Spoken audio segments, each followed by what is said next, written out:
Hi, so this video we're going to be talking about statistical significance. It can be a bit difficult to understand the differences between statistical significance and practical significance. So um, I'll get into that a bit more now.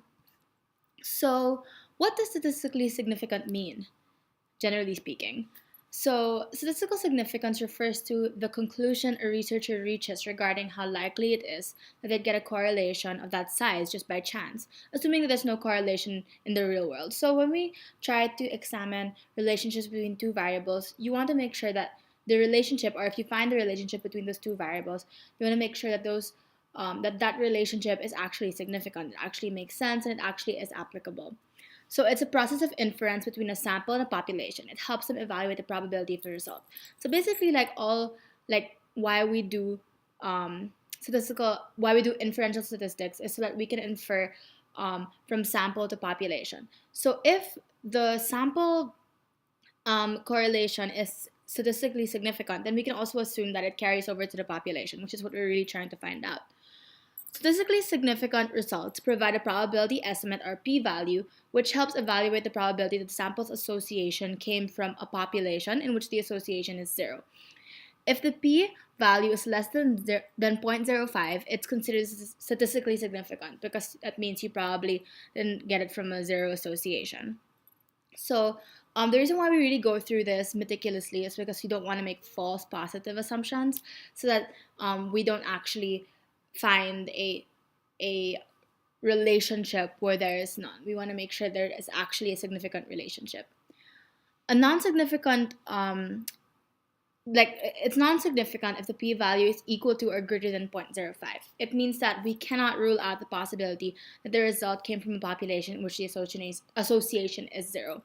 So if we look at the p-value, if it's less than 0.05, then we can assume that it's not from a zero association and it is statistically significant. But if it's equal to or greater than 0.05, maybe it could possibly be not significant.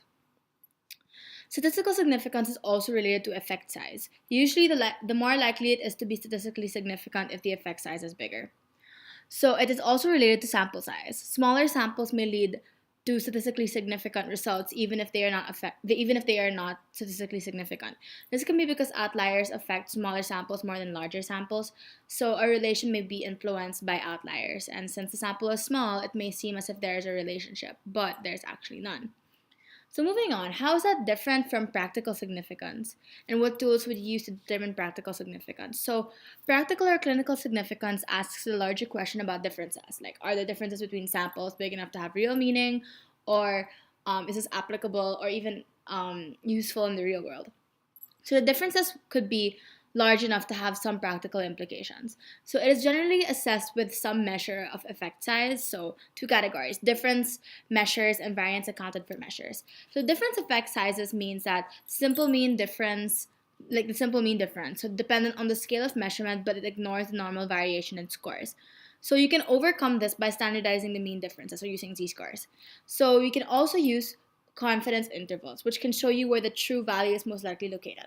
What I personally like about confidence intervals is that it kind of gives you a taste of where the relationship or the correlation is at. So from a specific range, but it also gives room for error, like maybe calculation error or whatever issues there may be with your sample collection.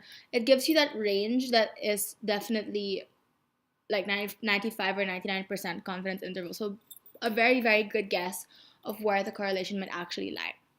So I hope this video was useful and it distinguished the differences between statistical and practical significance.